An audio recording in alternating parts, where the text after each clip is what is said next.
हरियाणा में बीजेपी आसानी से बहुमत के आंकड़े को पार कर चुकी है। राज्य की कुछ हॉट सीट्स हैं जिन पर सबकी नजर है।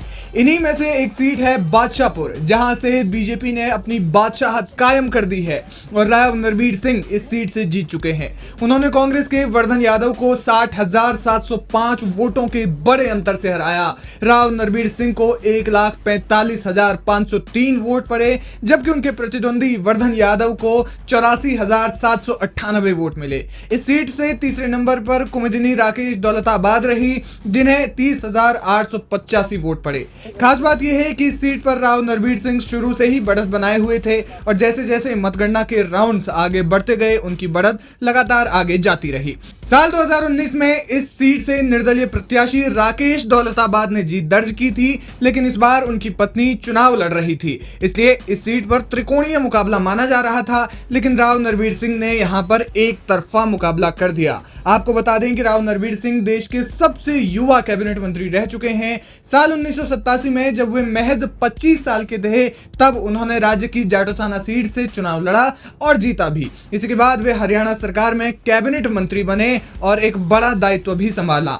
इसके बाद 5 बार वे विधायक रह चुके हैं। साल 2014 में मनोहर लाल खट्टर सरकार में वे मंत्री रह चुके हैं। हालांकि 2019 में उनका टिकट काट दिया गया, लेकिन इस बार उन्होंने चुनाव लड़ने की इच्छा जताई और बीजेपी को उन्हें टिकट देना पड़ा, बावजूद इसके कि भारतीय जनता पार्टी का एक बड़ा धड़ा मजबूती से उनका विरोध कर रहा था। इस सीट पर पार्टी के अन्य बड़े नेता भी टिकट की चाह रखने वालों की सफ में खड़े थे। भाजपा संसदीय बोर्ड की सदस्य और पूर्व सांसद सुधा यादव बादशाहपुर से टिकट चाहती थी। इसके अलावा राव इंद्रजीत सिंह नरबीर सिंह के खिलाफ थे। जब उनका टिकट कंफर्म हुआ तो उन्होंने इसका जश्न भी मनाया। उनके घर पर टिकट मिलने की खुशी में आतिशबाजी की गई और अब तो वे चुनाव इतने बड़े अंतर से जीत ही चुके हैं।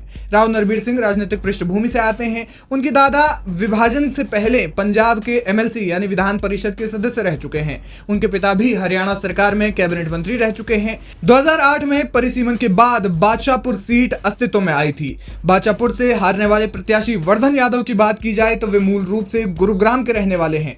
वर्धन यादव जमीनी स्तर से जुड़े हुए नेता रहे हैं। छात्र राजनीति से अपने सियासी पारी की शुरुआत करने वाले वर्धन यादव कांग्रेस की स्टूडेंट विंग एनएसयूआई में शुरुआती दिनों में बेहद सक्रिय थे। इसके बाद वे कांग्रेस में आए और देखते ही देखते एक बड़े नेता के तौर पर उनकी पहचान बन गई। वर्धन यादव ने कांग्रेस नेता राज बब्बर के चुनाव प्रचार में भी बड़ी और अहम जिम्मेदारी संभाली। उन्हें और उनके समर्थकों को दीपेंद्र हुड्डा का करीबी या कहें कि दीपेंद्र हुड्डा का हिस्सा माना जाता है। जैसा कि हमने कहा कि वर्धन यादव जमीनी स्तर से जुड़े हुए नेता रहे हैं और संघर्ष के बाद वे बड़े नेता बने। मतलब ये है कि वे देश के उन नेताओं में आते हैं जिनकी कोई राजनीतिक पृष्ठभूमि नहीं है। वर्धन यादव वास्तव में एक युवा नेता हैं। उनकी आयु अभी 33 वर्ष है और वे अहीर समुदाय से ताल्लुक रखते हैं। हरियाणा में बीजेपी की शानदार जीत के साथ ही पार्टी कार्यकर्ता जमकर जश्न मना रहे हैं। राजस्थान के जयपुर में तो मुख्यमंत्री भजन लाल शर्मा ने हरियाणा की जीत पर जलेबी बनाकर जीत का उत्सव मनाया। इसके साथ ही पार्टी के तमाम कार्यकर्ता पटाखे फोड़कर जीतने पर अपनी खुशी जाहिर कर रहे हैं।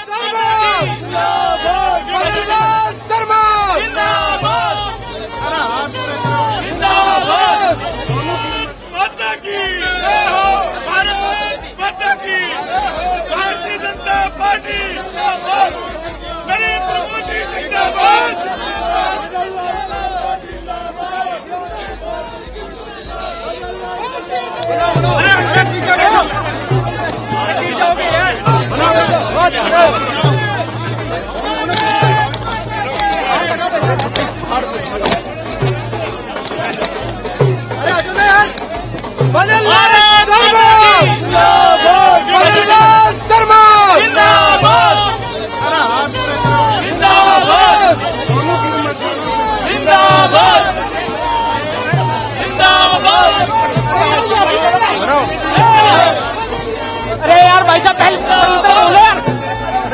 भाई साहब झज्जर पकड़ो। अरे वो थाड़ा अंकित